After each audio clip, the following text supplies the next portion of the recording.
Dreamscape presents Death in Kew Gardens by Jennifer Ashley. Narrated by Anne-Marie Piazza.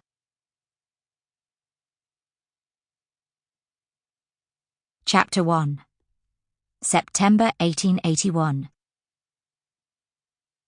The Chinese gentleman ran from between the carriages that packed the length of Mount Street and straight into my path. I had no chance. He emerged so suddenly, and without my seeing him, that I barreled directly into the poor man. My basketful of produce slammed into his narrow belly, knocking him from his feet. He landed on the cobblestones in a tangle of limbs and fabric. I shoved my basket at my assistant Tess and bent over the unfortunate man. "My dear sir, I do beg your pardon. You popped out so quickly." I thrust my hands down to him, intending to help him to his feet. Instead of accepting my assistance, the man cringed from me, his face screwing up in abject fear. "Come now," I said, softening my voice. "You can't stay on the cobbles. They're full of mud and muck." The man hesitated, still afraid.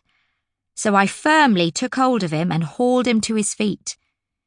He was small-boned and light, easily lifted, but I felt strength under his garments.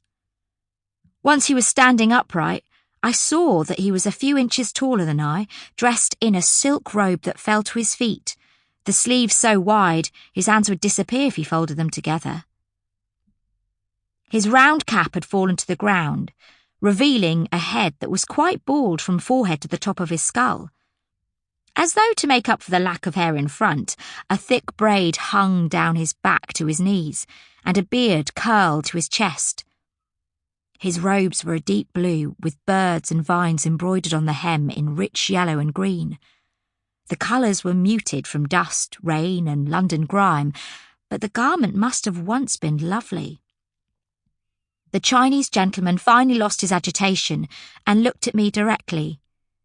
He was not a young man, middle-aged perhaps, though his hair and beard held little grey and his face bore only a few lines. But his eyes, which were dark brown, nearly black, contained a weight of years greater than my own. An understanding that comes from experiencing life, all its tragedies and triumphs. He had an air of supreme confidence that even falling to a London street could not erase. This gentleman stared at me a moment longer before he tucked his hands into his sleeves, dropped his gaze, and gave me a slight bow. "Forgive me, madam." Sample complete. Ready to continue?